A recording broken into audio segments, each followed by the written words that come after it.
Bueno, nuevamente, muy buen día para todos. ¿Qué tal están, chicos? Espero que estén bien. Hoy vamos a desarrollar nuestra segunda clase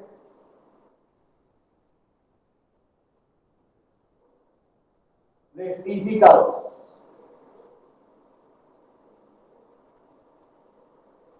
Vamos a terminar los ejercicios que fueron propuestos en la clase pasada y vamos a dar ya la introducción a lo que sería calorimetría. ¿Sí? La idea es que vayan entendiendo bien todos los conceptos e ir uniendo todos los, vamos a decirle, todos los cabos, vamos a decirle, para ver que la calorimetría, la termometría, todo eso va de la mano, tipo, se puede interpretar como una forma de energía nada más. Y justamente eso es lo que vamos a ver hoy, tipo, el equivalente mecánico o la transformación que hay entre energía mecánica y energía térmica, ¿sí? Que sabemos que es el calor. Pero antes voy a compartir la pantalla y vamos a resolver algunos ejercicios. ¿Sí? Este, por ejemplo, este que estamos viendo acá, este no es tan complicado. Ya les conté más o menos cómo se resuelve. Este es el que quiero resolver. ¿Sí? Les quiero explicar con este ejercicio el funcionamiento de un termostato, por ejemplo. Van a ver qué es lo que es un termostato y vamos a analizar cómo funciona. Entonces, dice el ejercicio, ¿sí? Vamos a analizar y vamos a anotar todos sus datos. Suponga una tira bimetálica hecha de dos pistones de diferentes metales enlazados. La tira originalmente es recta y a medida que se calienta, el metal con mayor coeficiente de expansión promedio se expande más que el otro. Lo que fuerza a la tira en un arco con el radio exterior que tiene mayor circunferencia. Y pide, genere una expresión para el ángulo de doblado θ como función de la longitud inicial de las tiras, su coeficiente de expansión lineal, el cambio de temperatura y la separación delta R entre las tiras. ¿Qué es esa delta R? La diferencia entre los radios. Fíjense, ese es el ítem A. Entonces, acá está la tira bimetálica. ¿Sí? Voy a poco dibujar. Este es el ejercicio número 7.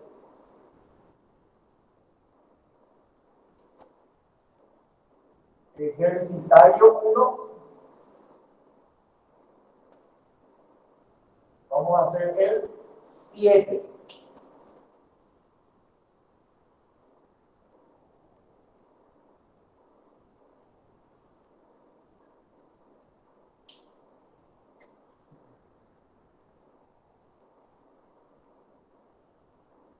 Bueno,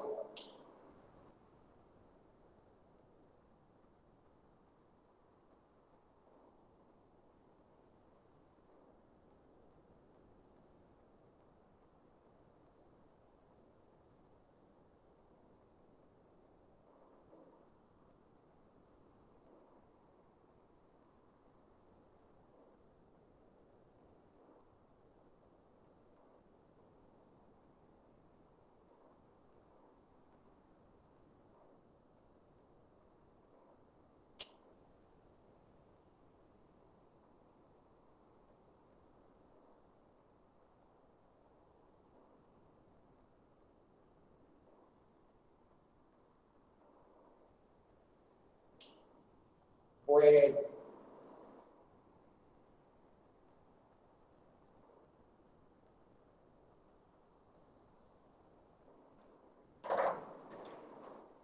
¿Qué es lo que pasa en este tipo de ejercicio?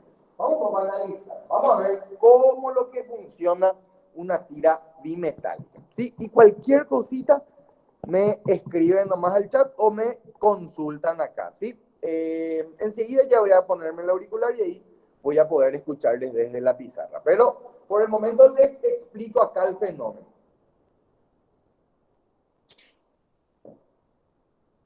¿Qué es lo que ocurre? Fíjense que yo tengo dos, vamos a decirle, tiras.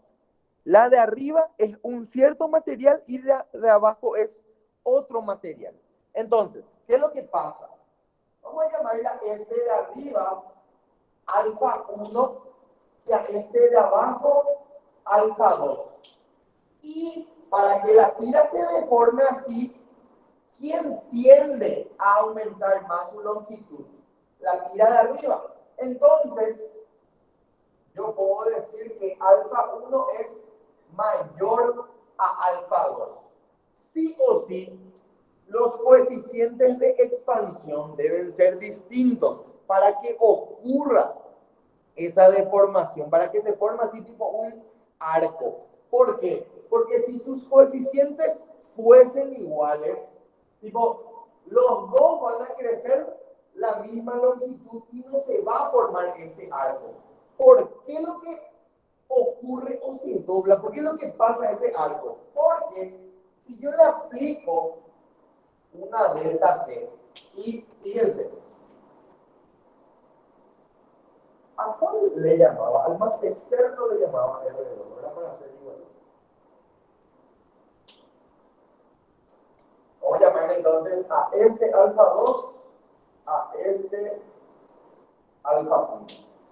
Y alfa 2 es mayor a alfa 1. Entonces hay que tener que el radio externo es R2 y el radio interno es R1. Entonces, me dice, allá un poco, ¿cuánto se va a doblar esta barra bimetálica en función de coeficiente de dilatación, delta T y los radios? Entonces, ¿qué es lo que ocurre? Como inicialmente tienen la misma longitud L, ¿verdad que la longitud final 2? Voy a escribir un poco. Longitud final 2. ¿A qué va a ser igual?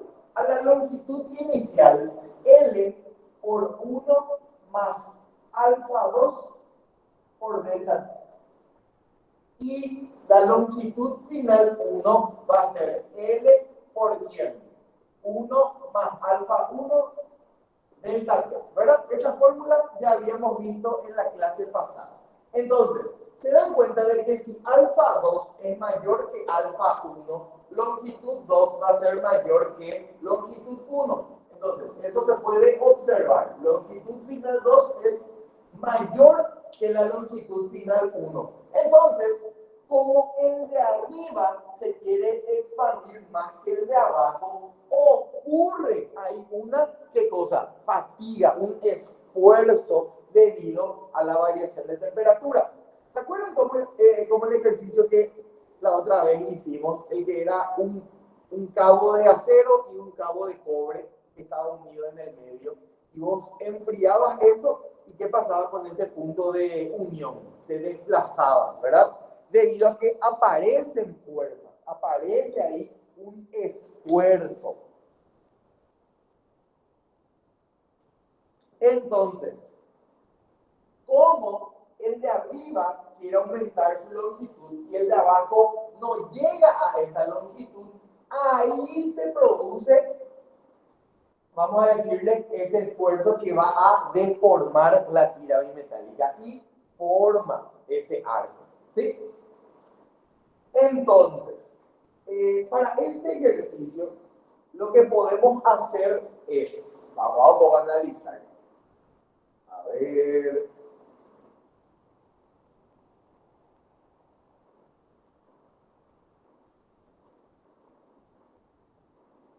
Fíjense un poco, ¿verdad que yo puedo obtener cuánto mide este arco. ¿Cómo? ¿Cuánto es la longitud de este arco? Voy a poner los puntos.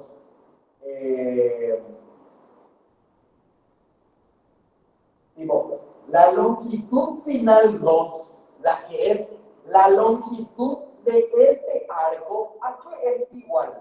¿Verdad que es el ángulo por el radio que tiene ese?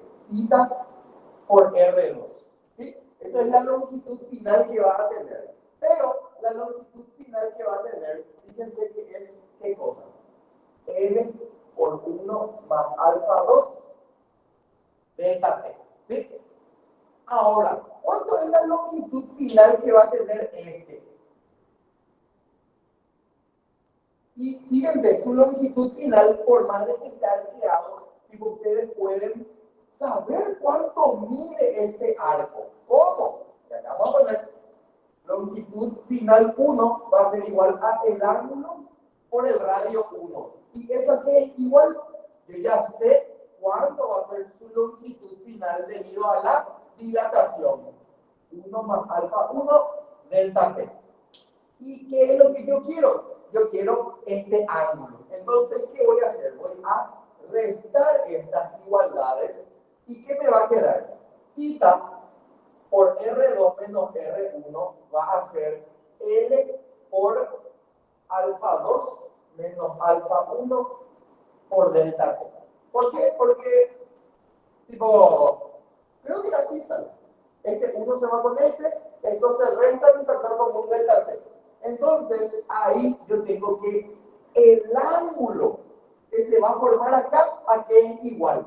Longitud por alfa 2 menos alfa 1 por delta T dividido la diferencia de los radios. Entonces, ahí ya está el ítem A.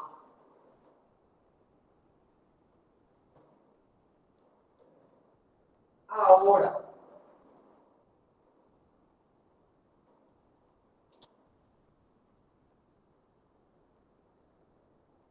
¿quién también me pregunta?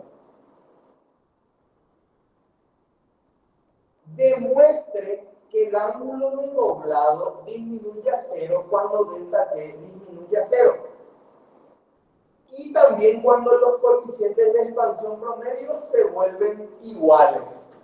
Y fíjense, ¿qué es lo que tengo que hacer acá? Tengo que ver cuánto va a ser ese pequeño ángulo que se va a formar o a qué el ángulo, a qué va a tender cuando delta T tiende a 0.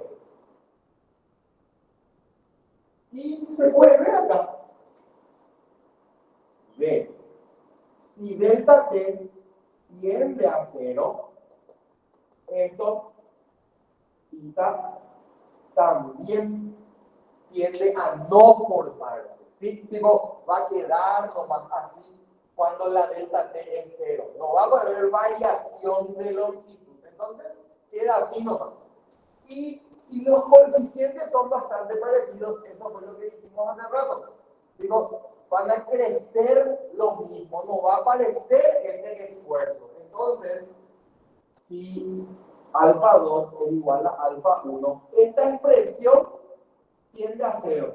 Alfa 2 menos alfa 1 es igual a 0. Por consiguiente, theta también es 0. No se va a formar ese arco si es que no hay variación de temperatura y si es que los coeficientes son muy próximos. Vamos a seguir.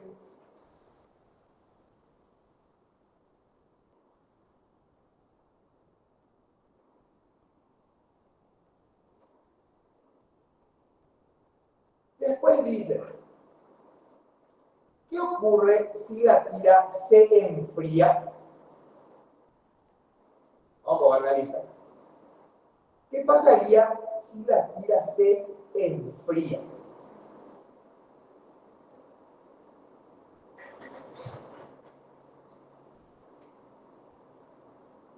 Si delta T es negativo.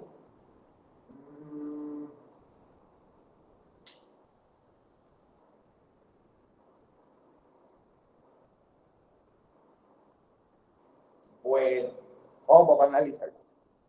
Si delta T es negativo, fíjense un poco que acá en esta expresión, ¿qué va a pasar? Esta longitud final 2, si delta T es negativo, misma delta T es, ¿cómo van a quedar? Fíjense, longitud final 2 va a ser igual a L por 1 menos alfa 2 delta T. Y longitud final 1 va a ser L por 1 menos alfa 1 delta T. Y como alfa 2 es mayor que alfa 1, fíjense, vamos a decirle, esta expresión completa va a ser menor que esta expresión. Entonces, longitud final 2 va a ser menor que longitud final 1. Entonces, ¿qué va a pasar? El arco que se doblaba así, se va a doblar para el otro lado, porque la longitud final 2 es menor que la longitud final 1. Entonces, como yo tenía así, arriba alfa 2 y abajo alfa 1, vamos a decirle que de esta manera se va a doblar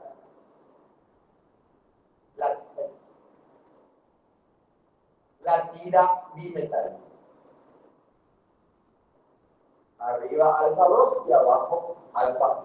¿Se entiende? Tipo, acá luego se puede observar eso. Vamos a ver qué también nos pregunta.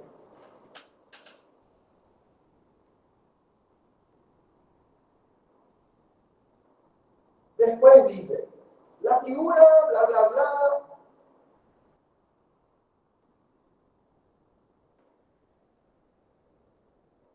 Dice, si θ se interpreta como el ángulo de doblado adicional causado por un cambio de temperatura, la ecuación del inciso A se aplica a ella también.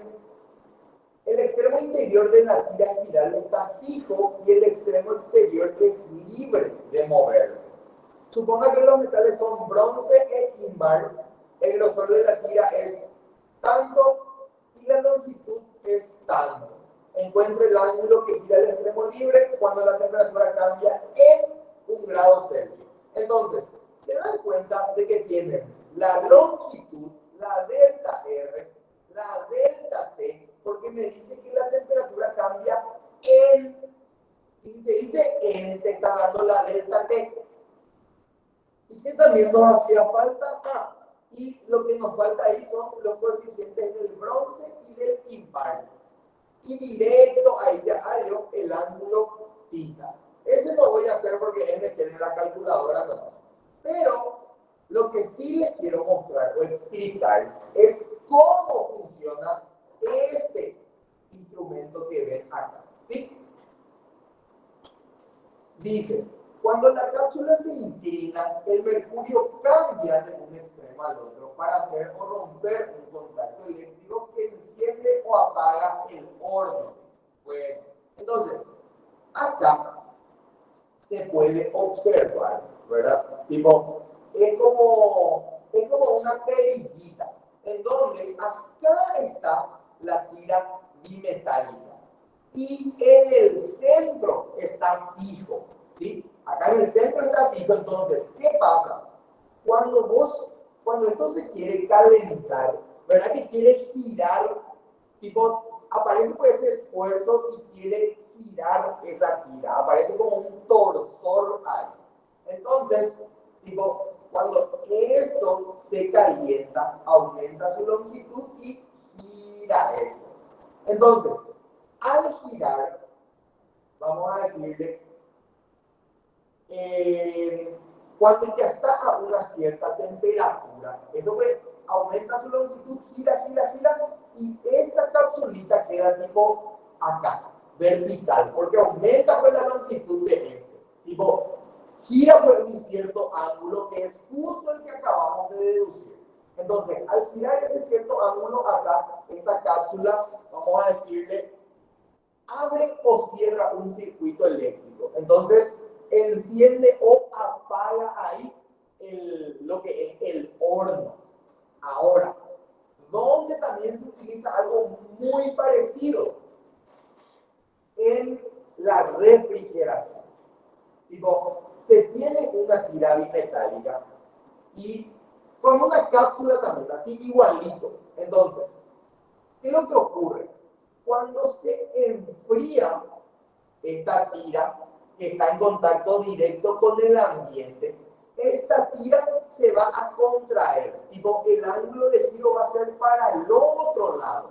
Entonces, como es para el otro lado, cuando llega a una cierta temperatura, abre también el circuito eléctrico. Tipo, se enfría, se contrae, y ¡pum! Se abre el circuito eléctrico. Una vez que se abre el circuito eléctrico, para el motor de tu equipo de refrigeración.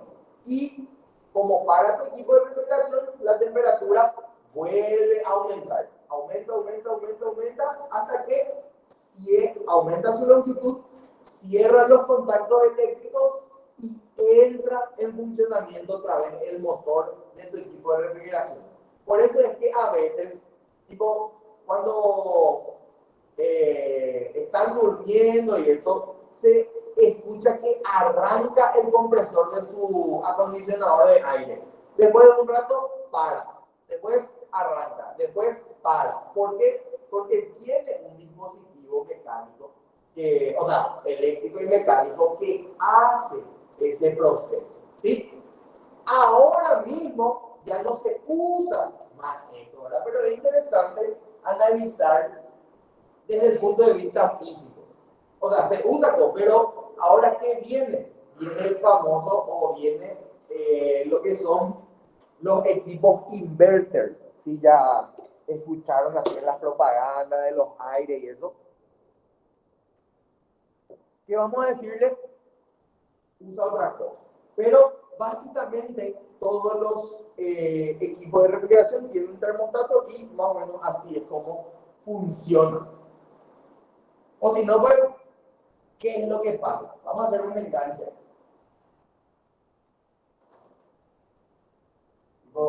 Ahí, termostato. Esto voy a dejar acá tipo pendiente. Vamos a hacer el siguiente ejercicio y después voy a hacer un enganche de por qué es lo que tiene que parar el motor de tu equipo de refrigeración. ¿Sí? Vamos a hacer el 8.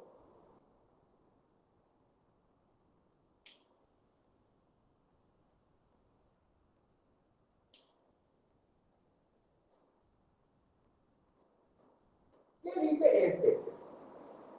Ya saben lo que es una tira bimetálica, coeficiente de dilatación alfa 1 y alfa 2, cada uno con espesor D y una longitud L sub 0 a T sub 0. Ambas tiras están unidas entre sí y tienen delta P. Calcular el radio de curvatura de la línea de unión de ambas tiras, me dice en este caso. ¿Sí? O sea, ¿qué me pide ahora que calcule? ¿Cuánto mide el radio de la unión de esta partecita? ¿Sí? ¿Y qué pasa en ese caso? ¿Atienden un poco lo que me dice? Este radio 2, este R2, ven que el ancho de la tira, vamos a hacer acá, sería así.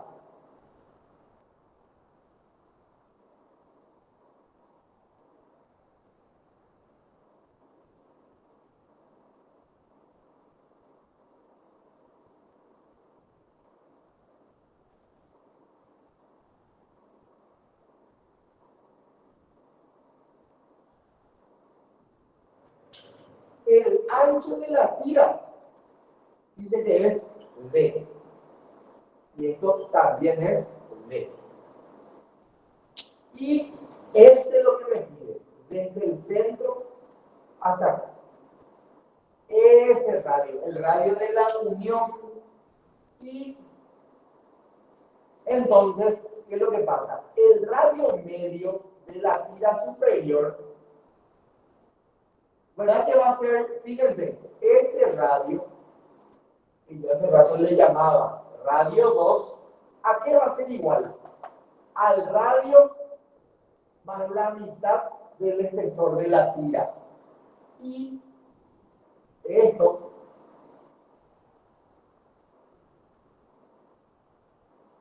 va a ser el radio 1. ¿Qué es qué cosa? Es el radio menos la mitad del espesor. Profe, tu cámara se apagó, parece. Ah, sí, ahí está. Gracias.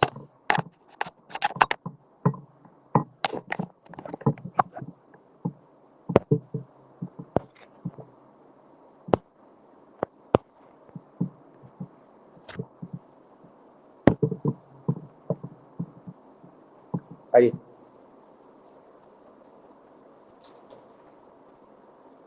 Bueno, vamos a ver si ahora mi auricular ya funca.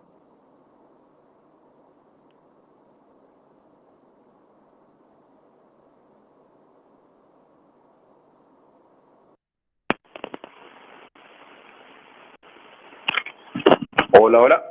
¿Me escuchan bien, chicos? Se escucha bien.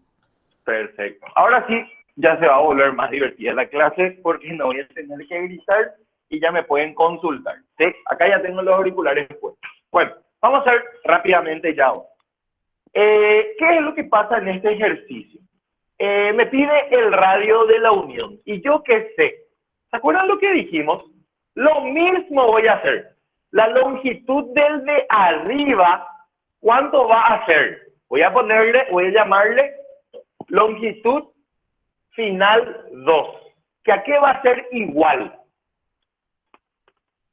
Va a ser la longitud que tenía, o sea, la longitud del arco de arriba va a ser el ángulo, tipo todo este ángulo tita,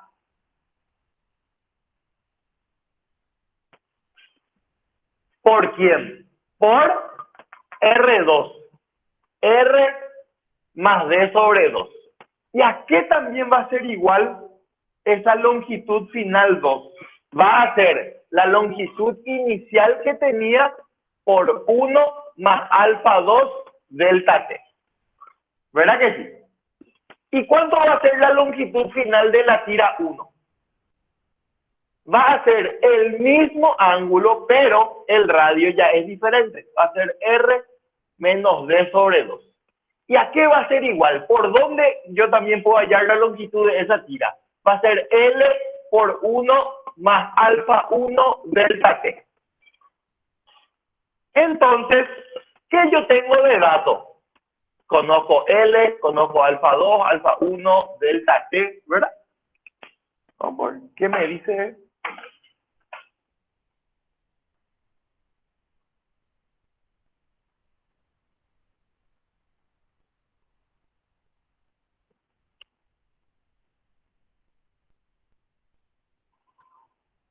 Sí, tengo alfa 1, tengo alfa 2, tengo el espesor D, tengo delta T,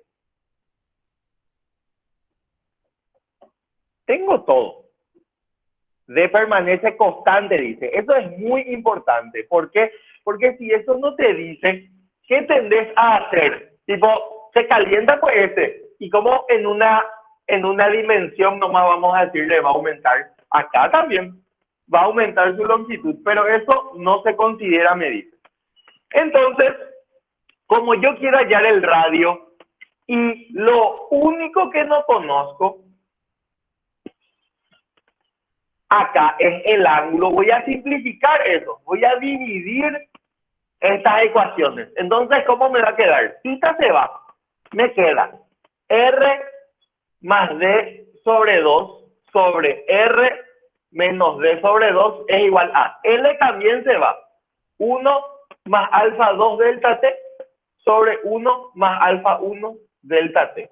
D es dato, alfa 2 alfa 1 es dato y delta T es dato. Entonces de acá se despeja el radio y ya está. Le he quitado una foto y vamos a ver qué onda.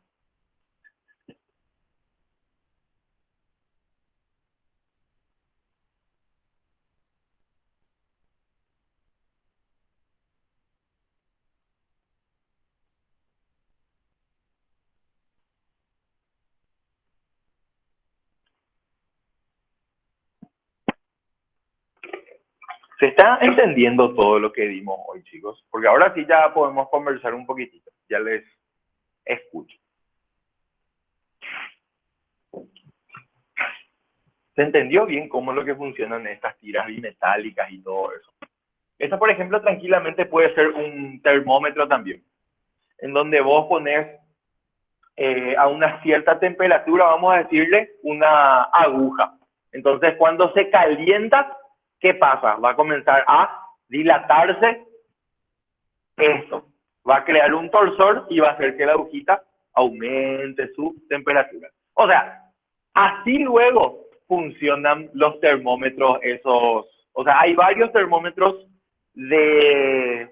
un termómetro así para, vamos a decirle, para... es un tipo de termómetro que hay. Tipo que vos agarrás y clavas algo, llega el termómetro, llega al equilibrio térmico con el cuerpo y, vamos a decir, de ahí se eleva la temperatura del termómetro y hace que gire esa agujita. Tipo, acá en el extremo, se le pone nomás una agujita que mientras va aumentando la temperatura, va también girando. Porque fíjense, a mayor variación de temperatura, el ángulo también es mayor.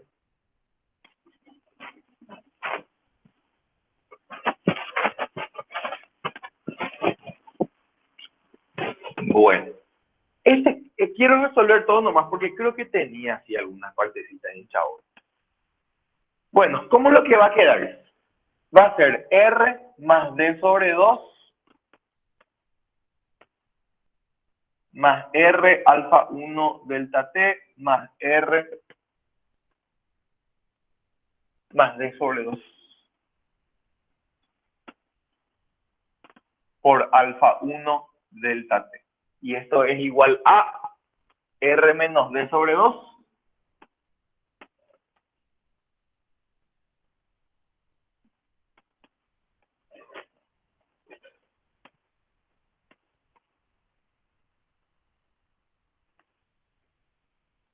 a ver, R menos D sobre 2 más R por alfa 2 delta T menos menos D sobre 2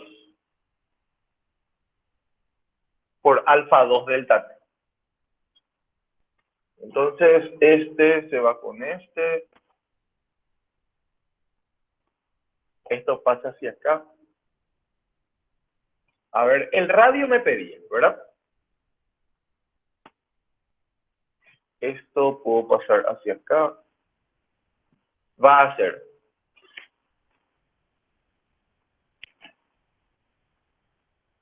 acá, D sobre 2 más D sobre 2 me va a dar D. Va a ser igual a R por alfa 2 menos alfa 1 delta T. Eso es cuando tomo este y este. ¿Y quién también va a quedar? Estos. Menos D sobre 2 alfa 2 más alfa 1 por delta T.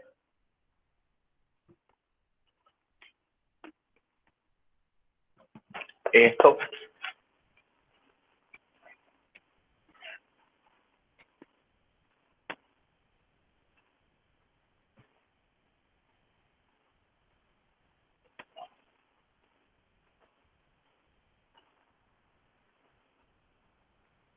ahí. Eso es el radio. ¿Sí? Bueno. Y ahí, vamos a ver cuánto me dice. Porque yo me acuerdo que era conflictivo este ejercicio. Ahí, por ejemplo, dice que sale D sobre alfa 2 menos alfa 1 por delta T. Eso es porque seguro sí, esa expresión alfa 2 más alfa 1 por delta T desprecianos. ¿Sí? A ver.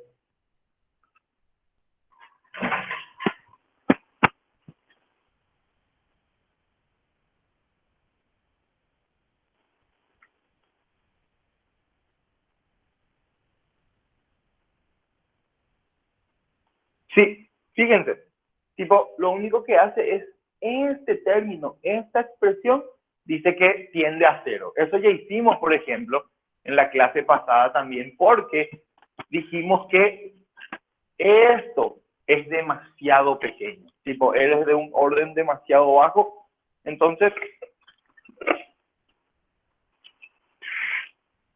tiende a cero esta partecita. Esto se desprecia y ahí te sale que R es aproximadamente igual a D dividido alfa 2 menos alfa 1 por delta T. ¿Por qué esto tiende a cero? Por esto. ¿Sí? Por eso nomás. Eso es demasiado pequeño. Bueno, ahora, dejamos esto pendiente, lo del termostato. Ya terminé este ejercicio, ya terminamos este ejercitario, el primero que empezamos, y ahora vamos a seguir con nuestro contenido. ¿Sí? Quería terminar nomás ya esta parte y con esto doy por terminado lo que es. Vamos a ver, vamos a repasar qué es lo que vimos hasta ahora. Ya vimos lo que es dilatación. Sabemos que hay lineal, superficial, volumétrico. La dilatación, vamos a decirle en muchos casos que genera un esfuerzo, ¿verdad? Una fatiga. Por ejemplo, en este caso, la tira de la parte superior se quiere dilatar mucho más que el de la parte inferior. Entonces, vamos a decirle que el de arriba le estira al de abajo. Y el de abajo, tipo, se quiere quedar, vamos a decirle, no quiere aumentar su longitud, entonces le comprime también el de arriba. Y ahí ambos sufren una fatiga. ¿Sí?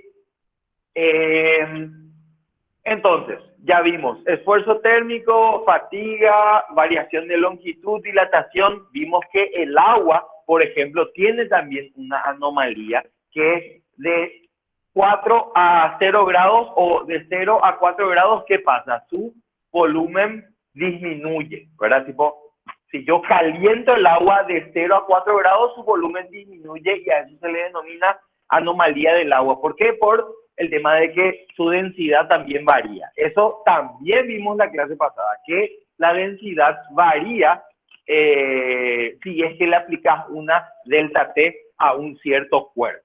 ¿Sí? Bueno, ahora,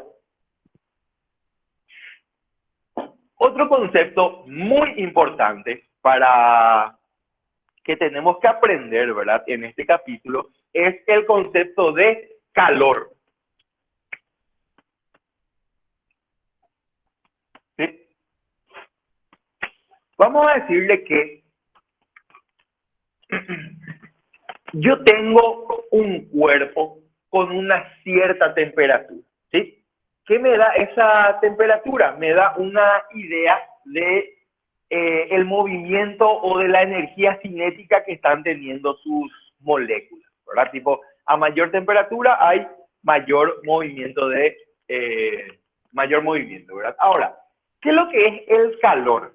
El calor, vamos a decirle, es como una forma de energía, porque existe transferencia de energía, por ejemplo, cuando yo pongo en contacto dos cuerpos que están a diferente temperatura. Por ejemplo, yo agarro vapor de agua o imagínense, tengo vapor de agua, así una cacerolita con agua hirviendo.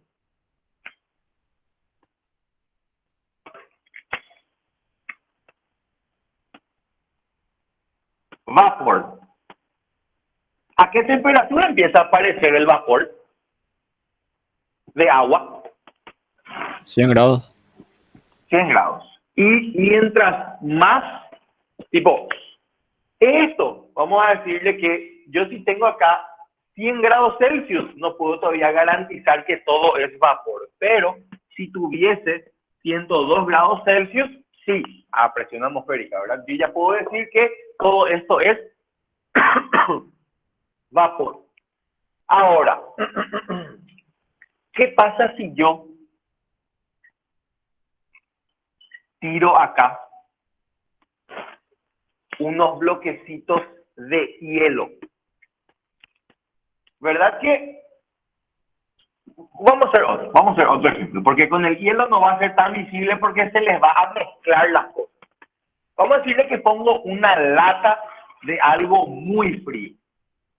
Una lata de gaseosa, de cerveza, de cualquier cosa. Una lata de cerveza.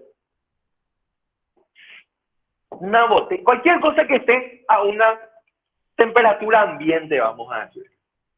Esto está a... vamos a decir que está a 1 grado.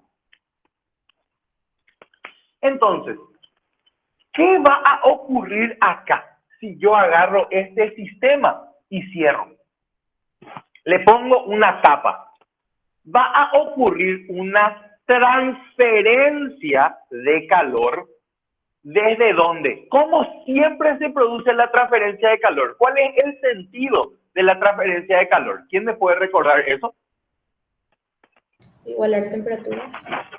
Del cuerpo más ¿Cómo? caliente al más frío. Así mismo, siempre. Eso naturalmente ocurre, ¿sí? Tipo, siempre la transferencia es del cuerpo más caliente al cuerpo más frío. Entonces, ¿qué pasa? Este vapor tenía una cierta temperatura y esta lata tiene otra temperatura. Entonces, ¿cómo vamos a decirle ocurre la transferencia de calor del cuerpo más caliente al cuerpo más frío? Ese va a ser el sentido del calor. Así va a ocurrir la transferencia de calor. Ahora, esto es una forma de transferencia de calor cuando se ponen en contacto los cuerpos o las masas. ¿Cómo se llama eso? Transferencia de calor por conducción, ¿sí? Por ejemplo, yo tengo acá una cajita y acá otra cajita. Esto es A y esto es B. Y la temperatura de A y la temperatura de B, donde temperatura de A es mayor a temperatura de B. Entonces, ¿cómo es el sentido del calor? Así. Del cuerpo más caliente al cuerpo más frío. Ahora, ¿será que yo puedo hallar este flujo de calor? Sí, se puede hallar ese flujo de calor. ¿Cómo le vamos a llamar? Se le llama H. Ahora, ¿de qué es lo que depende el flujo de calor? Vamos un poco a analizar. Lo primerito, luego que es obvio, es que a mayor diferencia de temperatura, imagínense, yo tengo acá un bloque que está a 800 grados y acá tengo un vaso de agua a 20 grados.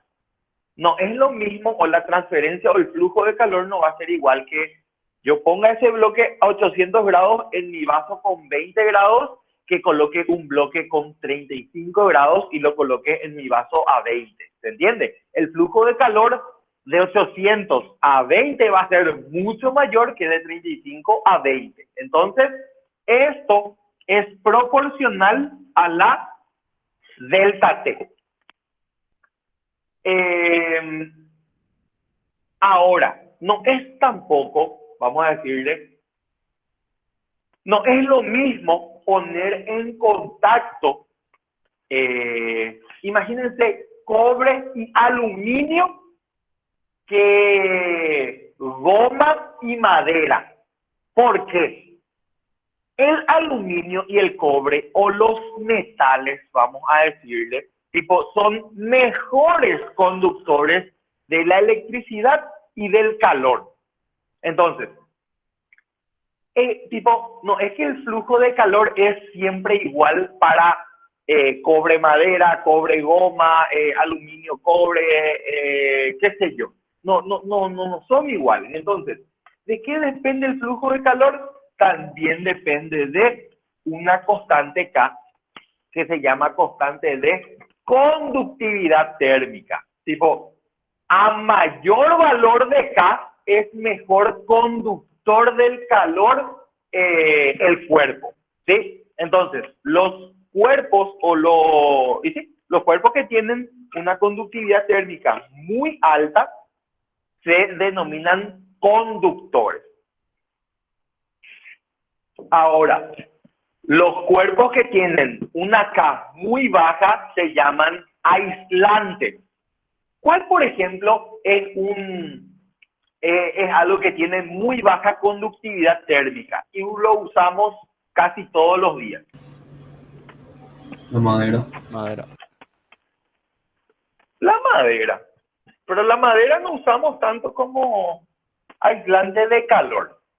En este verano, en enero, usaron muchísimo ese material en sus vacaciones. Protector solar. No. No, nunca analicé eso, pero no. Rápidamente no vamos a decirle. La conservadora, el isopor, por ejemplo, tiene una conductividad térmica muy baja. Por eso es que las conservadoras, tipo las heladeras y eso, no tienen isopor realmente en el medio, tienen otro material que es polipropileno, no me acuerdo. Lo que sí que eso le pone al techo también, profe. Al techo también, al techo se le pone a ver, es esa cosa medio plateada, pero esos son aislantes térmicos. O sea que vos en tu techo, encima del cielo raso, vamos a decirte, puedes poner un bloque gigante de isopor, por ejemplo, ¿y qué va a pasar? Tipo, tu casa va a estar aislada térmicamente. ¿Dónde, por ejemplo, es bastante útil eso? Acá en Paraguay, luego analizando, ya va a ser bastante útil, tipo, por el calor que hace en estos días. Tipo, si no se dieron cuenta, la delta T que hubo en este enero, por ejemplo, ya hizo que ni todos los acondicionadores de aire del mundo por ahí enfríen un cierto lugar. ¿Por qué? Porque el calor entra por las paredes. Tipo, el sol ilumina las paredes y ahí, tipo, por conducción pasa al recinto. Entonces es muy difícil de refrigerar. Ahora, ¿qué es lo que nosotros hacemos? Vamos a decirle que para que yo pueda tener un buen aislante o las conservadoras, los termos que son buenos, ¿qué tienen de particular? Vamos a decirle que el espesor es bastante grande. Entonces, a mayor espesor, imagínense que yo ponga así sobre mi techo una capa 7 de isopor. No va a entrar ni salir el calor acá. Entonces, en los lugares donde hace demasiado frío, Canadá y todo eso, sus paredes son muy anchas. ¿Para qué? Para disminuir el flujo de calor. Entonces, el flujo de calor y el espesor que tiene el material son inversamente proporcionales, porque a mayor espesor, menor flujo de calor. Entonces, eso está abajo. ¿Y de qué también puede depender el flujo de calor? Acá me falta un factor que no estoy recordando, pero vamos a buscar un flash. A ver si alguien se acuerda, me puede decir.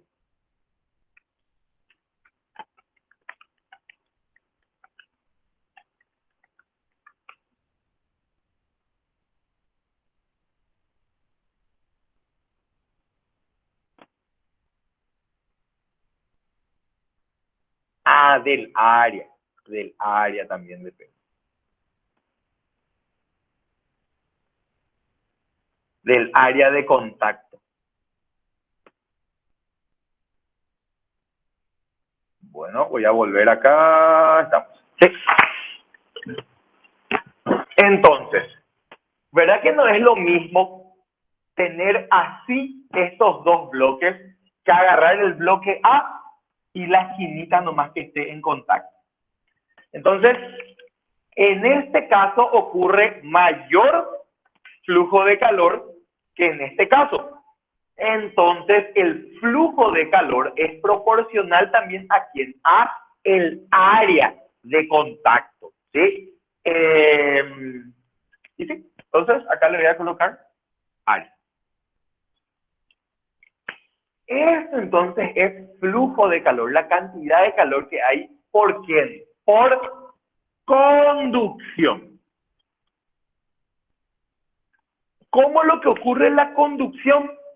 Y según tengo entendido, Lo que no agarré y no investigué tan profundamente también, vamos a decirle, ni eso. Pero según dicen los libros, la conducción de calor, en la conducción de calor lo que pasa es esto. Imagínense, este está a 200 grados Celsius y este está a 10 grados Celsius. Entonces, si yo los tengo separados, no hay transferencia de calor tan visible que digamos. Entonces, ¿qué pasa? Yo voy acercando y cuando los pongo en contacto, directamente se produce el flujo de calor H del cuerpo caliente al cuerpo frío, ¿sí? Entonces, ¿qué dicen que pasa? Este pues tiene mayor temperatura y la temperatura pues es una medida, un número que te da la medida de la energía cinética que tienen los átomos, vamos a decirle, de este cuerpo. Entonces, ¿qué pasa? Este como tiene muchísima mayor energía cinética que este y vos los pones en contacto, lo que pasa es que esas vibraciones se transmiten, entonces va pasando el calor. Así dicen que funciona la conducción térmica. ¿Por qué? Porque esta es una forma de transferencia de calor. ¿Cuál es la otra forma de transferencia de calor? Existe también la transferencia de calor por convección, que es por movimiento de masas, por ejemplo, así, flujos grandes de aire y todo eso, es el tema de calor por convección, que no lo vamos a estudiar en este curso. ¿Por qué? Porque es bastante complicado. La transferencia de calor por convección van a ver en cursos más avanzados, ¿verdad? Tipo termodinámica y todo eso, ahí vamos a estudiar este. Entonces, leer un poquito nomás de convección para el examen, ¿sí? Que no demos en la práctica no significa que no te pueda salir una pregunta teórica sobre convección. Entonces, vamos a leer un poquitito. Y la otra forma de transferencia de calor es la radiación. ¿Cómo es la radiación? Y es, ahora mismo salís a tu patio y te parás ahí debajo del sol. ¿Verdad que se siente un cierto calor? ¿Por qué? Porque el sol, vamos a decirle, nos está enviando calor en forma de radiación. Y ahí seguro dicen, sí, tipo, esa es la única forma de calor por radiación. No. ¿Por qué? Porque ustedes, por ejemplo, si son bastante, o sea, si así comen asado, ¿verdad? Tipo, o alguna vez comieron asado, ¿verdad? O estuvieron cerca de una parrilla, estuvieron cerca de carbón. ¿Y qué pasa? Cuando vos te paras cerca de la parrilla, ¿verdad que se siente así un cierto calor debido al carbón? Pero ahí nosotros decimos, ¿qué es lo que pasa acá si yo no estoy en contacto con el calor, con el carbón? ¿Por qué yo por qué yo siento calor, siento que se me transfiere energía si yo no estoy en contacto con el carbón? Y bueno, esa es la transferencia de calor por radiación. Entonces, cuando el cuerpo está muy caliente, imagínense, caliente en metal. Vos cuando calentás el metal llega a un punto en donde ya está al rojo vivo, hasta su color cambia el metal al elevar la temperatura. Y ese rojo vivo, ¿qué está haciendo? Está emitiendo radiación, ¿sí? Entonces, existe también transferencia de calor por radiación. ¿En dónde? ¿De qué dependía la transferencia de calor por radiación? Depende de una constante o de un valor que se llama emisividad, que hay algunos materiales que emiten mucho más radiación que otros, por ejemplo.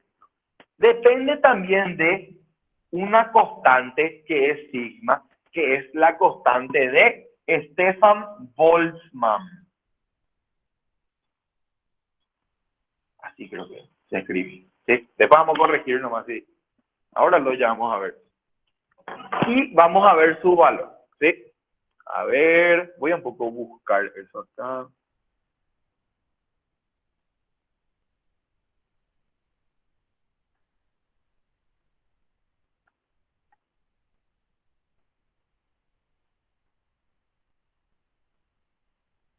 Acá Estefan nomás dice. Y vamos a llamarle así.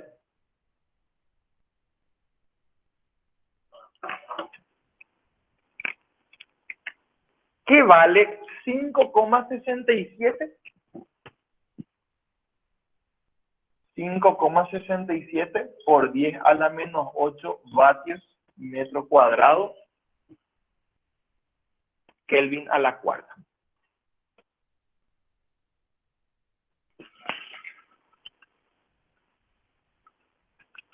Entonces, fíjense, la radiación o el flujo de calor por radiación depende de la emisividad del material.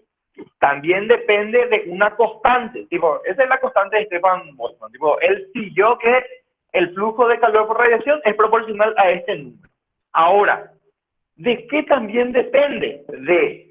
Imagínense, vos tenés una placa de 10 centímetros cuadrados muy caliente, está el rojo vivo y le tenés cerca, tipo le tenés a esta cierta distancia, vamos a decirle, emite una cierta radiación, pero una placa de 1 metro cuadrado con la misma temperatura y las mismas características va a emitir por ejemplo, si esto tiene un área de 10 y el otro tiene un área de 100, 10 veces más va a ser el flujo de calor vamos a decir, de esa chapa grande. Entonces, también depende del área. Y ahora viene el que no se esperaban. ¿De qué también depende el flujo de calor? De la cuarta potencia, de la temperatura a la que está el cuerpo. Obviamente, esta temperatura tiene que estar en Kelvin, ¿sí? Nada de usar en Celsius. Entonces, la temperatura tiene que estar en Kelvin. Entonces, 373 Kelvin, que son 100 grados Celsius, me van a dar un flujo de calor demasiado grande.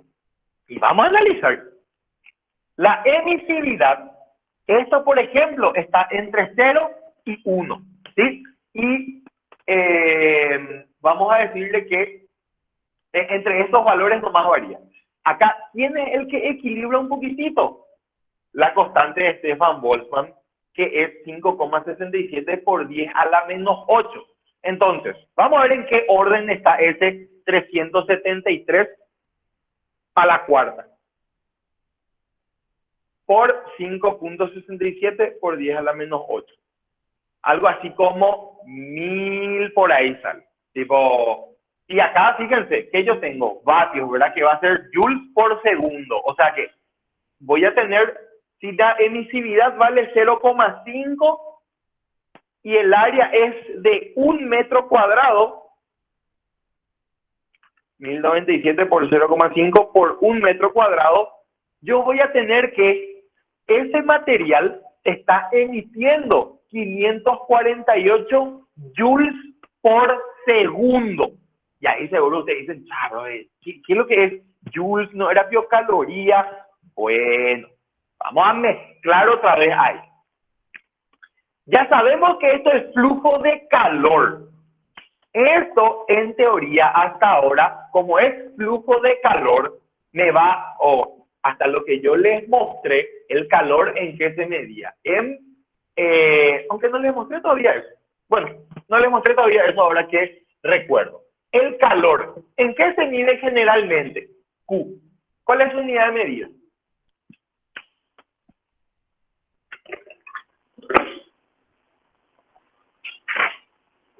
Las calorías.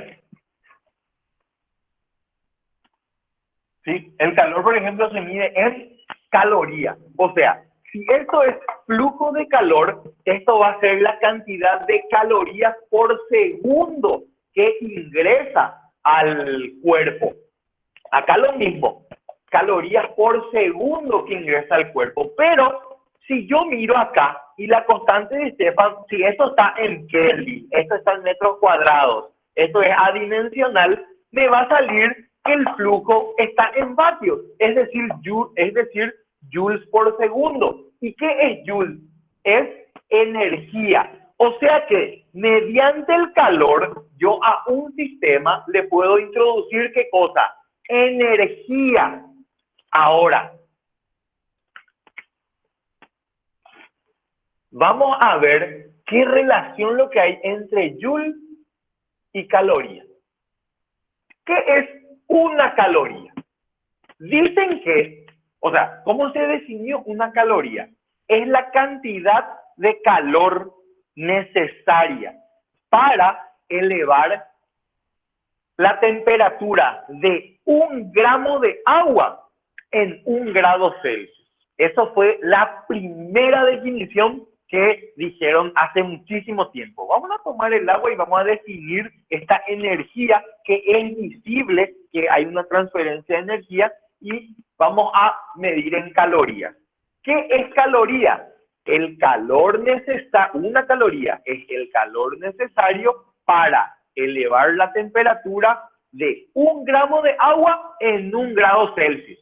Después probaron la cantidad de calor que había que meterle al agua para calentar.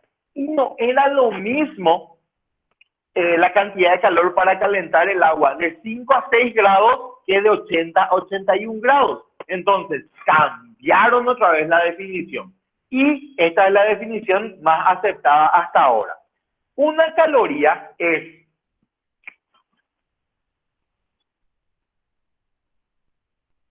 cantidad de calor necesario para variar en 1 grado Celsius la temperatura de 1 gramo de agua. Pero fijaron los puntos de 14,5 a 15,5 grados Celsius. Así se definió la caloría.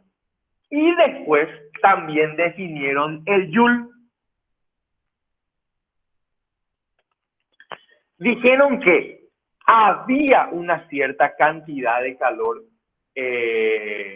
necesaria también para elevar la temperatura de 1 libra de agua de no me acuerdo cuántos Fahrenheit a tanto, tipo en 1 grado Fahrenheit también era, pero así se definió el joule. Entonces, ellos, ven que alguien, por ejemplo, definió la caloría y otra persona el joule, o sea, para medir calor, ¿verdad? Tipo, el joule para medir calor. ¿Cómo hizo eso el señor Joule? Y bueno, buscó un equivalente mecánico del calor, que básicamente fue esto.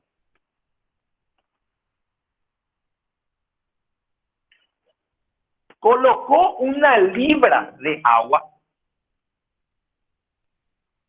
a una temperatura que no recuerdo. Y acá puso paleta.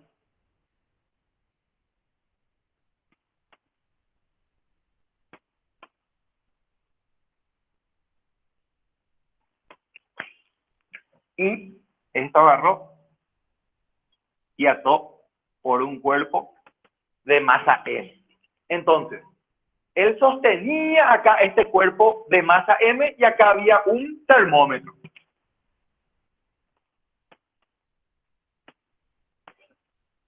Entonces, al soltar la masa M, hacía girar estas paletas, entonces aumentaba la energía cinética de esta masa de agua, entonces aumentaba su temperatura. Y se dio cuenta que para, vamos a decirle que, ven que esto va a ir bajando y vos pues podés medir la variación de altura que tuvo. Entonces, esa variación de altura que tuvo, vamos a decirle, es directamente la energía también que se transfiere acá. Obviamente hay pérdidas y todo eso, pero así él pudo, vamos a decirle, demostrar que la energía mecánica se puede convertir o es equivalente a la energía térmica, ¿sí? Por eso, por ejemplo, cuando vos agarrás y haces esto, ¿qué es lo que pasa? Tipo, vamos a decirle, generas trabajo, generas fricción, ¿verdad? Tipo, el trabajo de una fuerza no conservativa, que es la fricción, ¿verdad? Entonces, ese trabajo es una energía y tipo, la energía no puede desaparecer, entonces se convierte en calor, ¿sí? Entonces, de acá él, vamos a decirle, descubrió el tema de que joules y calorías serían bastante, o sea, tienen una equivalencia. ¿Y cómo era esa equivalencia? Y una caloría era 4,186 joules.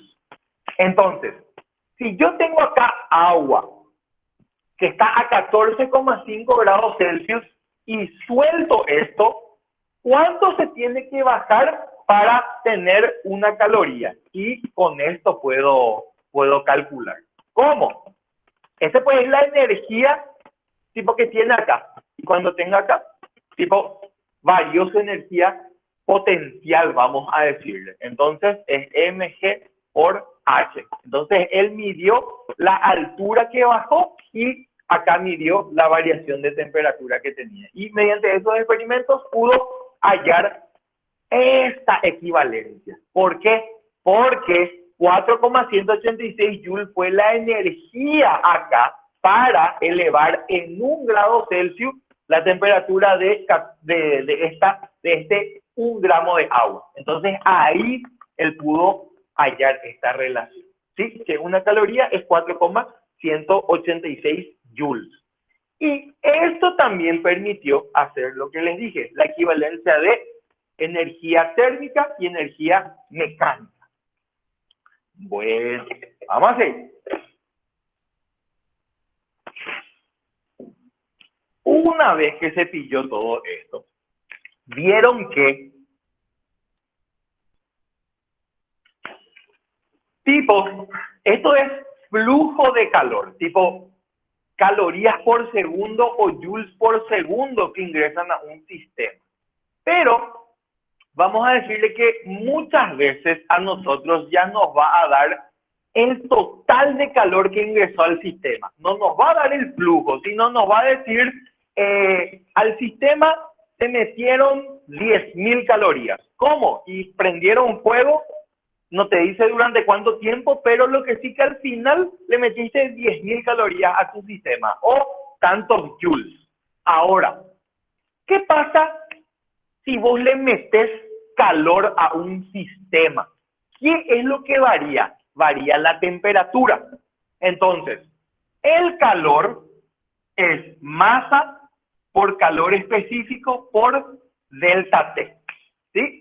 Pero antes de eso, ¿verdad? Se define lo que es la capacidad calorífica. ¿Qué es la capacidad calorífica? Es tipo el calor dividido la variación de temperatura que tiene. Cada cuerpo tiene diferente capacidad calorífica. Y como pueden observar acá, la capacidad calorífica es la masa por el calor específico. ¿Y qué es el calor específico? Y eso es lo que les dije hace rato. Tipo, el calor específico es la cantidad de calor necesaria para elevar la temperatura de un cuerpo y, tipo, vamos a decirle, es diferente para cada cuerpo. El agua tiene un calor específico, el hielo otro, los gases tienen otro y así, todos son diferentes. Pero acá se puede observar que el calor específico por la masa es la capacidad calorífica, ¿sí? Entonces, cuando yo le meto calor a un sistema, el calor es positivo. Masa es positivo, calor específico es positivo, entonces delta T necesariamente es positivo, ¿sí? Entonces yo le meto calor al sistema, el calor es positivo. Si el calor es negativo, le extraigo traigo calor al sistema y delta T es negativo. ¿Qué quiere decir eso? Que se enfrió el cuerpo. Entonces, ojo, que el calor sí tiene signo. Y vamos a ver bien, ¿de quién depende? De la delta T. Si aumenta la temperatura, delta T es positivo. Entonces, el calor también va a ser positivo. Si disminuye la temperatura, esto es negativo y el calor es negativo. Es decir, esta fórmula ya nos da el signo del calor. No hace falta que nosotros le metamos acá un negativo o un positivo, porque delta T o Q son los que me definen, ¿verdad? Obviamente, si me da de dato el calor y me dice que es negativo, acá le pongo negativo, ¿verdad? Porque, tipo, no tengo nomás que a mis incógnitas ponerle un signo. Por ejemplo, si a mí me pide hallar delta T y yo ya sé que se va a enfriar, no hace falta que le ponga acá negativo, ¿sí? Tipo, la fórmula lo me va a dar el signo. Ahora, ¿verdad que existen también casos? O sea, no siempre pues cuando hay transferencia de calor existe una variación de temperatura, sino que en algunos casos, ¿qué también pasa? ¿Qué pasa si ustedes le agregan calor a un vaso de agua, a una taza de agua? ¿Verdad que va elevando su temperatura hasta cuánto?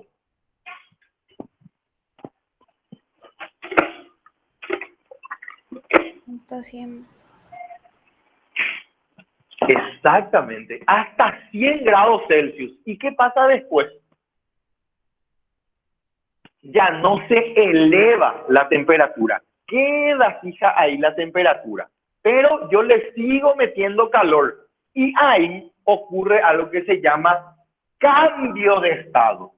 Y el calor para el cambio de estado depende de la masa y del calor latente que tiene el cuerpo, ¿verdad? No es lo mismo el calor latente del agua que del aceite, por ejemplo. O vamos a decirle, del alcohol que el agua, tipo, son todos distintos. Pero se dan cuenta que acá no tengo delta T. Entonces, a este sí le tengo que poner su signo. ¿Sí? Tipo, al calor para cambio de estado, si yo quiero pasar de agua a vapor, le tengo que agregar calor al agua. Es decir, esto va a ser positivo. Pero si yo quiero pasar de agua a hielo, ¿qué pasa? Yo tengo que extraer, tipo bajar su temperatura, es decir, extraer calor. Entonces, el calor en ese caso va a ser negativo. Calor que entra al sistema, positivo. Calor que se extrae del sistema, negativo. Ojo con eso, porque a este se le pone el signo. A este no hace falta. Bueno. Y los valores que tienen que saber son: calor específico del agua es 1 caloría por grado Celsius. Eso tienen que saber. El calor de vaporización, el calor latente del agua es de 540 o 539 era calorías por grado Celsius. No, por gramo. ¿Sí? Y el calor de fusión, tipo, si vos querés pasar de hielo a agua, esto era 79,7 calorías por gramo. Tipo,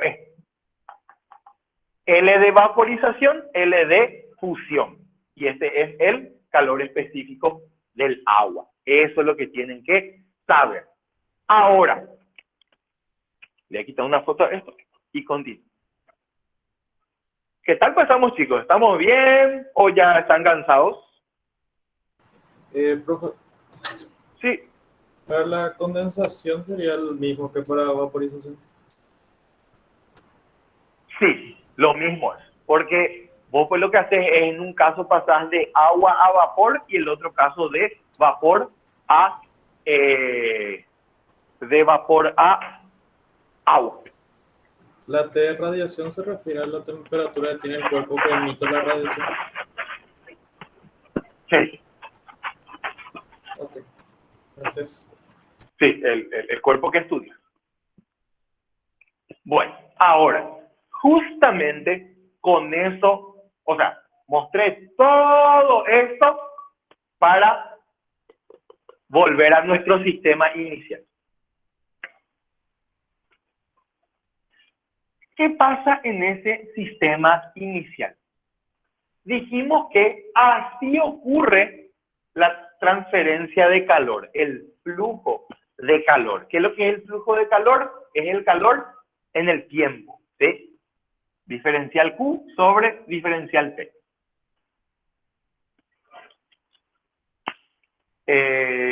Entonces, voy a borrar nomás este para que no les confunda o que por ahí. Bueno, entonces, ¿qué es lo que pasa? Este vapor, vamos a decirle, fluye. Tipo, hay una transferencia de calor, pero, tipo, como este sistema está aislado, vamos a decirle que necesariamente se va a cumplir que todo el calor absorbido acá, ¿quién absorbe calor? Esta lata. Más todo el calor cedido, ¿quién cede calor? El vapor. Esta suma debe ser cero. No puede pues aparecer nomás de la nada ahí un calor, porque no, el calor pues ya vimos que es energía. Entonces, tipo, si acá yo tengo esa energía, lo único que hay es transferencia entre ellos. Pero para el sistema acá cerrado, el calor absorbido más el calor cedido es cero. Entonces, vamos un poco a analizar. ¿Qué pasa con quién absorbe calor? La lata. ¿Cómo va a ser? Masa de la lata, calor específico de la lata por la variación de temperatura que va a tener la lata. Esto, por ejemplo, tipo así nomás de. ¿Y quién va a ceder calor? El que va a ceder calor va a ser el vapor, que yo tengo que analizar primero, o sea, el calor cedido va a ser masa del vapor por calor específico por delta T. No, porque yo les dije que tenía vapor a 100 grados. Entonces, primero, ¿qué es lo que pasa? Masa por calor de vaporización. Tipo, todo el vapor se debe condensar para bajar su temperatura. Y entonces, les pregunto, ¿el vapor absorbe o cede calor? ¿Entra o sale de él el calor? Sale del. Sale de él. Y si sale el calor, ¿qué signo tiene esto? Negativo. Muy bien. Entonces, a esto sí le tienen que poner su signo, pero a esto no.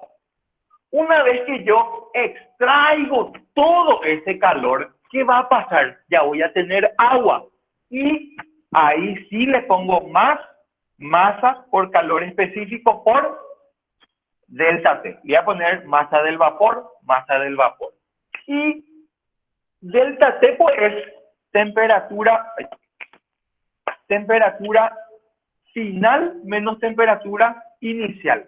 En este caso, esta lata va a elevar su temperatura. Entonces, delta T positivo. Y en este caso, temperatura final menos temperatura inicial, se dan cuenta que el vapor va a disminuir su temperatura. Entonces, esto de acá luego yo ya veo que es negativo. No hace falta que yo le ponga acá un negativo. Tipo, esto así mismo se pone. ¿A quién le pongo signos? A los cambios de estado. Ahora, ¿qué es lo que pasa? En el ambiente hay vapor de agua. Tipo, cuando hace demasiado calor, ¿viste? ¿Vieron ese calor húmedo, por ejemplo? Esos días que tipo salí y comenzás a sudar como loco. Esa sensación es la que no nos agrada a nosotros, tipo el calor húmedo. Entonces, ¿qué pasa en esos días de calor húmedo? Hay muchas partículas de vapor de agua en el ambiente.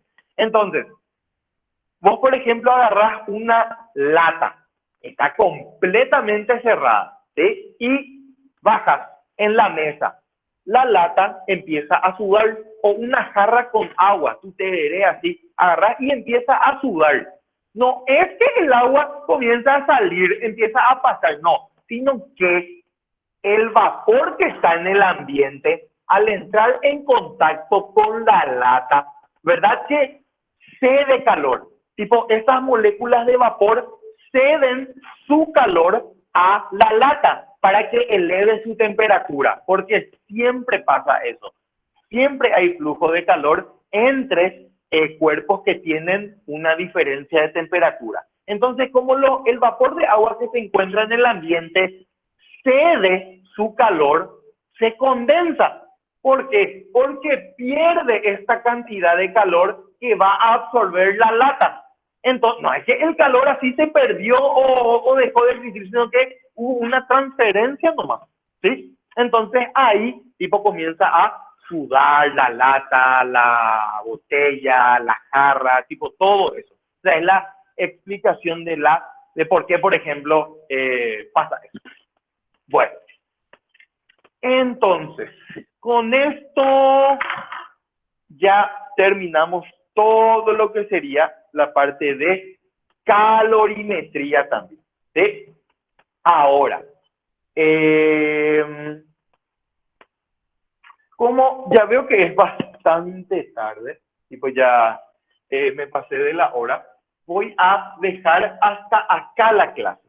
¿Y qué vamos a hacer? Les voy a enviar después el video con un ejercitario bastante interesante para que lo hagan o lo resuelvan, y el próximo miércoles vamos a trabajar con este ejercitario. Voy a ver cuántos ejercicios pongo, pero todos van a ser de transferencia de calor, de calorimetría en sí, que es esto, el famoso, se tiene un calorímetro, que un calorímetro es una caja para tener un sistema aislado nomás, en donde se pone hielo, agua, vapor, etcétera, y ahí tienen que hacer vamos a decir, ya tienen que utilizar estas formulitas, ¿verdad? Que el calor absorbido más cedido es igual a 0. Otro sistema bastante interesante también, o una explicación así de algo que ocurre en nuestro día a día. Por ejemplo, ¿qué es? Hay un ejercicio, por ejemplo, que dice, en un día de playa vos estás con tu conservadora, es una caja, te da todas las dimensiones, y te dice que adentro tenés refrigerios con agua y con hielo, es decir, está a 0 grados, y te da tipo la temperatura que hay afuera. Entonces vos podés agarrar y calcular el flujo de calor o la cantidad de calor que ingresa al sistema por segundo. Entonces, ¿qué tenés? Calor que ingresa por segundo. Y después te dice en cuánto tiempo se va a derretir todo el hielo. Entonces vos tenés que calcular cuánto calor necesitas, totalmente aparte, para derretir todo el hielo. Entonces, tenés el flujo de calor calculado por esto y tenés el calor necesario para que se derrita todo el hielo. Y con estos dos ya vas a poder hallar en cuánto tiempo, por ejemplo, se va a derretir todo el hielo. Y así, diferentes situaciones que son bastante interesantes para estudiar, ¿sí? Pero prefiero que con esto ya van a poder hacer los ejercicios. No hace falta ni ejemplo ni nada, tipo, bastante sencillo es esto. Ojo, mucho cuidado, porque ¿qué va a pasar en los ejercicios? Ustedes tipo van a utilizar esta fórmula y le va a pedir la temperatura de equilibrio, por ejemplo. ¿Qué pasa si vos tenés vapor a 100, agua y hielo? Y agarrás allá la temperatura final del sistema y te sale que es de 105 grados Celsius. Eso, por ejemplo, va a ser imposible, porque si vos tenías vapor a 100 y agua, hielo y lo demás a menor temperatura, sí o sí la temperatura de equilibrio va a estar en esos extremos, nunca por debajo ni nunca por encima, porque no entra por calor al sistema. Todo ese calor, esa transferencia, se produce acá adentro nomás. Entonces, cuando te sale esto, vamos a decirle, ¿qué es lo que se hace? Se empieza a plantear por partes el problema. Tipo, primero ves todo el calor necesario para que se condense el vapor. Y ese calor necesario para que se condense el vapor, ¿dónde lo vas a utilizar? Vas a transferirle ya a la lata, al agua, al hielo, a todo lo que tengas. Y ahí podés ver, vamos a decirle, a qué temperatura ya llegó tu sistema. Y ahí otra vez hacer el equilibrio térmico, por ejemplo, ¿sí? Pero siempre va a existir flujo de calor hasta que se llegue al equilibrio térmico, hasta que delta T sea 0, ¿sí? Bueno, y con eso dejamos la clase de hoy, ¿sí? Hasta acá llegamos. No sé si hay alguna consultita, algo más que quieran saber, alguna curiosidad o alguna duda que tengan. Siempre que el ejercicio dice que tenés agua y hielo, considerás que está a 0 grados, ¿verdad? Sí, porque la única temperatura a la cual tenés agua y hielo a presión atmosférica es 0. Y entonces no tendría que transformarse ese hielo que queda en agua para poder considerar calor, lo que era sensible. ¿Dónde? Cuando Sí, tenés sí. agua y hielo. Entonces tenés que Así saber qué mismo. parte es hielo y qué parte es agua. Sí, así mismo. Primero vos lo que tenés que hacer es realizar los cambios de estado. No hay variación de temperatura sin que exista cambio de estado. Por ejemplo, tenés agua a 10 grados, hielo a 0 y vapor a 100. Lo primero que va a pasar es el vapor se va a condensar y el hielo se va a derretir. Y el agua a 10 grados se queda ahí. El agua a 10 grados no influye todavía.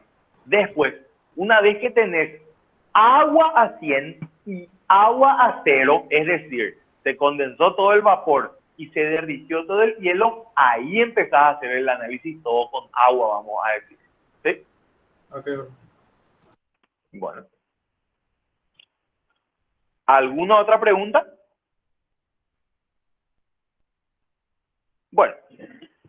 Entonces, hasta acá llegamos con la clase de hoy. Muchísimas gracias por la atención de siempre, chicos. Cualquier duda que tengan, me pueden escribir nomás. Yo esta tarde, ahora mismo nomás empiezo otra clase, pero cuando tenga el video y todo eso, les voy a pasar así completito el video con el ejercitario de calorimetría, ¿sí? Así ya estudian eso. Para los que ya quieren empezar a estudiar, el ejercitario del profesor Jiménez es así especial para empezar, ¿sí? Después de todo eso, ya sin problema creo que van a poder empezar. Entonces, nos vemos el siguiente miércoles. Chao, chicos. Gracias, profe. Gracias, profe. Dale, dale. Chao, chao.